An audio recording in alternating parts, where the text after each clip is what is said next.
بسم الله الرحمن الرحيم والحمد لله رب العالمين وأزكى الصلاة وأزكى التسليم على سيدنا محمد النبي الأمين وعلى آله وصحابته أجمعين ومن تبعهم بإحسان إلى يوم الدين. اللهم لا سهل إلا ما جعلته سهلا وأنت تجعل الحزن إذا شئت سهلا. Je vais commencer par l'intervention sur la mort de Nelson Mandela. J'ai visionné l'intervention de mon frère Tariq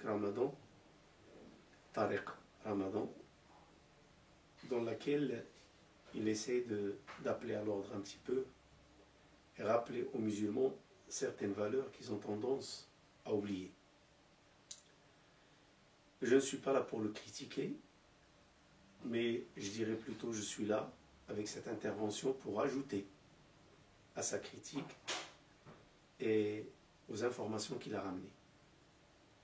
Mais sans toutefois oublier que je vais placer certaines remarques qui risquent de déplaire à certains.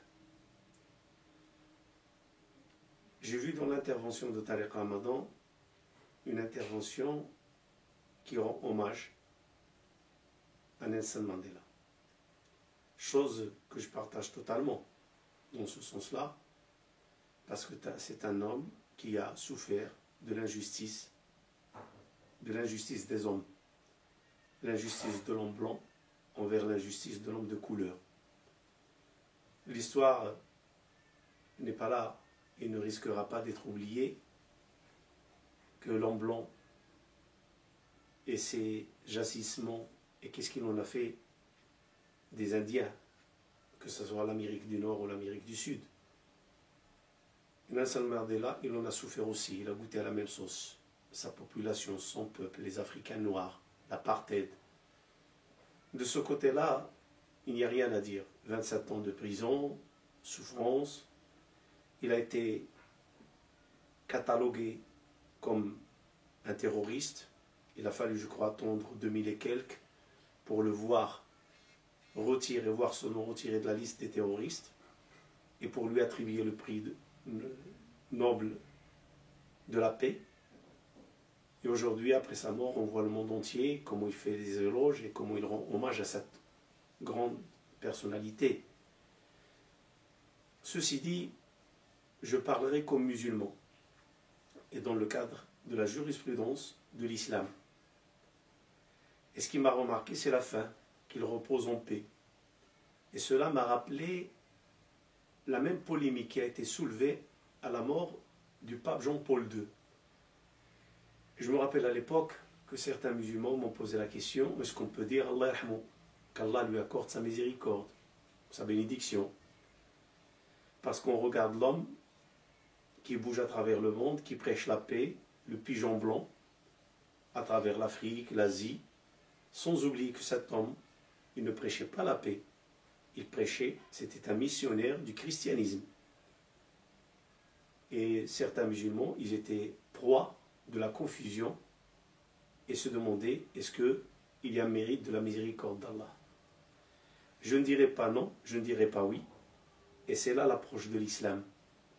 Vis-à-vis des situations pareilles, quand le monde perd une personnalité de ce calibre, qui a une renommée, qui a marqué l'histoire, l'islam nous apprend que le bilan se fait d'une façon juste.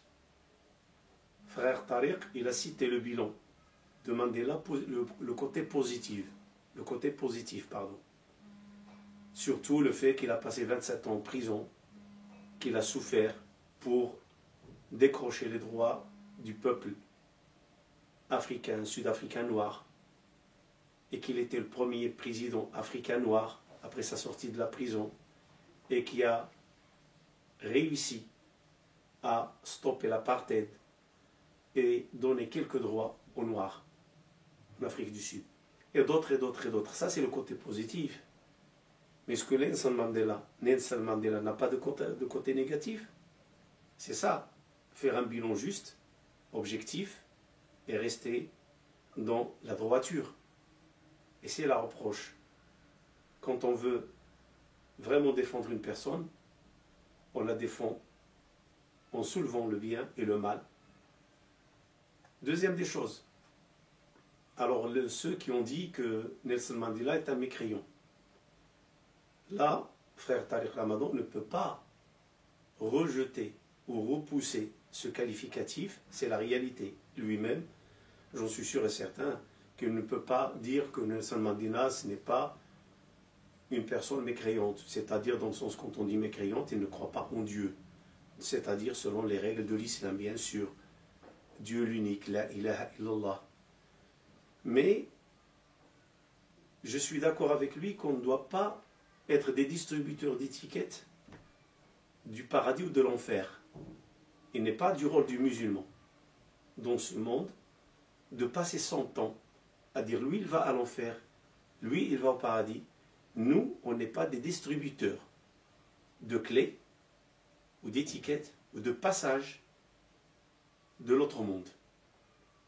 La communauté musulmane, si on veut rester dans la jurisprudence musulmane, comme toutes les autres communautés, elle a le droit, comme tout le monde a ramené un témoignage vers ce personnage qui est Nelson Mandela, un musulman aussi peut ramener son témoignage dans le cadre du bilan.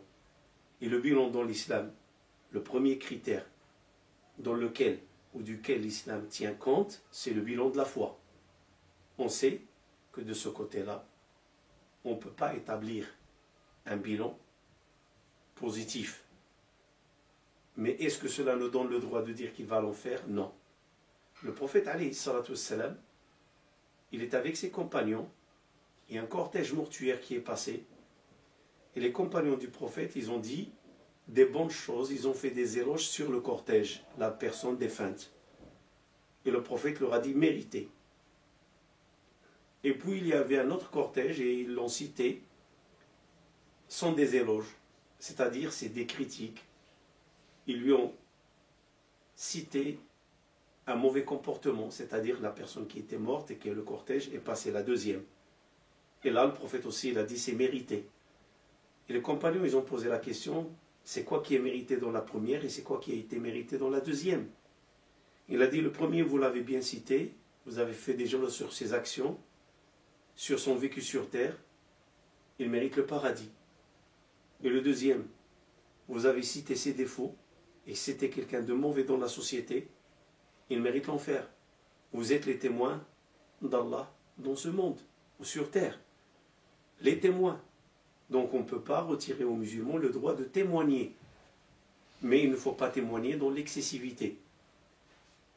L'autre critique que j'aimerais placer, c'est qu'on va me dire, mais quand même, cet homme, il a souffert, 27 ans de prison, il aurait pu décrocher des droits pour sa communauté. Je le dis, je le répète. Le bilan, on le fait en se basant sur la foi. Notre mère, Aïcha, qu'Allah l'agrée, il a posé une question au prophète, que la prière et les salutations d'Allah soient sur lui, concernant une personnalité très réputée avant l'islam. Cette personnalité, elle était très généreuse. On raconte que cette personnalité, elle égorge au-delà de 1000 chameaux pour nourrir les pèlerins. Alors il lui a dit, qu'est-ce qu'il y en est, prophète d'Allah, de telle personne? Amr al-Jamouh, je ne sais pas exactement, j'ai oublié le nom, j'aurais pu le chercher. Il lui a dit, il est dans l'enfer. Comment? Il est dans l'enfer? Et pourtant, il a cité ses éloges et ses actes et ses contributions durant la saison du pèlerinage, ça, comme je le dis, avant l'islam, avant la révélation. Et le prophète lui a répondu, jamais, il n'a dit, Allahumma ghfir li khati'ati yawm ad-din. Dieu, pardonne-moi mes péchés le jour du jugement. C'est-à-dire, jamais il n'a témoigné à Dieu ce qu'il est, le maître de cet univers et de l'autre. Mais celui qui a jugé ici, c'est le prophète. Ce n'est pas Aïcha, ce n'est pas les compagnons, c'est comme d'ailleurs l'exemple du témoignage. Donc voilà comment on fait un bilan. Cependant, à la fin, qu'il se repose en paix. Là aussi, je crois que c'est une forme de politesse, il faut dire les choses comme telles. On sait que la paix n'existe pas dans l'autre monde, jusqu'à ce qu'on fait le passage devant Allah subhanahu wa ta'ala, devant le sentier, devant le jugement, devant la balance. jusqu'à ce qu'on rendra compte de nos actes. Et nos actes, ils commencent par la foi, la prière, qu'est-ce qu'on a fait pour Dieu, est-ce qu'on lui a témoigné unicité. C'est tout un ensemble qui pourra dire vraiment que la personne va se reposer en paix. Je ne crois pas que ni Nelson Mandela, ni moi, ni frère Tariq Ramadan, ni qui que ce soit d'autre, pourra prétendre qu'il va se reposer en paix une fois qu'il sera dans sa tombe. Aucune personne. Ça, c'est la foi musulmane qui nous l'enseigne. Comment on peut prétendre se reposer en paix quand on sait qu'il nous attend un jour très difficile? Yawmun asir, ala al-kafirin ghayru yasir. Une journée très difficile, surtout envers ceux qui ont mécru. Ça va être très très difficile. Quelle réponse ils vont apporter? Et on sait que la première ou le premier moment dans notre tombe commence à part. C'est qui ton Seigneur? C'est quoi ta religion? C'est qui ton prophète? Munkar wa Nakir. Je ne crois pas que mon frère Tariq Ramadan a oublié ces choses de base. Mais je présume que c'est une forme de politesse, et la politesse n'est pas l'hypocrisie. C'est-à-dire une forme de saluer cet homme qui était un grand personnage et de lui souhaiter de reposer en paix, de rester tranquille. Je dirais, je dirais avec le langage un peu vulgaire, laissez-le tranquille dans sa tombe. Là, je serais d'accord pour dire à tout musulman musulmane, cet homme, il est retourné auprès de son Créateur. Et c'est à son Créateur de le juger. Et c'est à son Créateur de lui demander des comptes à rendre. Et nous, notre devoir, s'il y a des choses bonnes, on les tire. On tire avantage de son côté militant, résistant. C'est sûr et certain qu'il faut en tirer profit parce qu'il en a enduré.